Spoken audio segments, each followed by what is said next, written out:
It is day 8. Almost lost track there. It's day 8 of our 40 Gameful Days of Summer. And today I want to talk about one of the, I think, most misunderstood words that people use when they talk about gamification, and that's the word fun. And it seems so simple, and it is both simple and incredibly complex.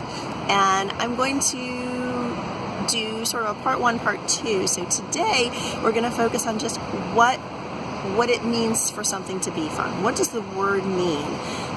Because it's both a universal concept and a very individual concept. And this is something that I think it's important for people to start thinking about before they start thinking about saying, "Oh, I want to make something more fun." Is we have to really think about what that means. And with the people I work with, which is mostly people who work with adult learners, the word fun, people don't like to use it sometimes. It doesn't sound serious enough. And, but, so they might say instead, oh, that's interesting. Or that was motivating, inspiring, engaging. They use all sorts of words, but they mean fun. Really, they all just boil down to, yeah, that was fun. We like doing that.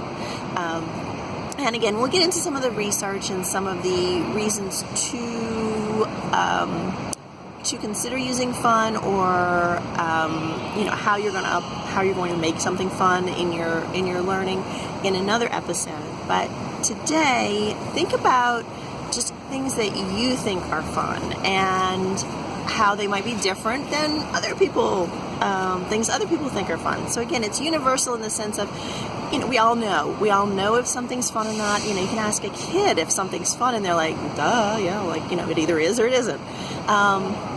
But it's also very important to consider that not everybody thinks the same things are fun. So if we're going to start trying to design things that have a fun component to them, or that we want people to be engaged with, we have to acknowledge that. So for example, I have friends who love riding on roller coasters. I don't. Nope, that's a big old nope for me. On the other hand, some of the things I think are fun, my friends are like, yeah, that's boring. So we all have different tastes. So again, start to make a sort of a mental list of things you find fun and what you think is fun about them, because that's the other thing. It's, thinking about games, for example. You might like to play a game because it's very challenging. And it could be hard. Fun doesn't mean easy, and that's one of the misconceptions. Fun doesn't mean easy. So you might play a game because it's very challenging, and when you beat that, you win that boss fight, or you solve the puzzle, you're like, yay, that was fun. On the other hand, you might want to play a game just because you've had a rough day, a lot of cognitive effort, and you just kind of need something a little relaxing. So you may want to do something fun that's sort of easy and let your mind go off in sort of a creative tangent instead of being so focused on tasks. You might also, something might be fun because you're doing it with your friends. I mean, when you're a kid, playing hide and seek or tag by yourself, not much fun. Not much of a game there. So just think about different things that are fun and what makes them fun. And we will talk a lot more about fun next time.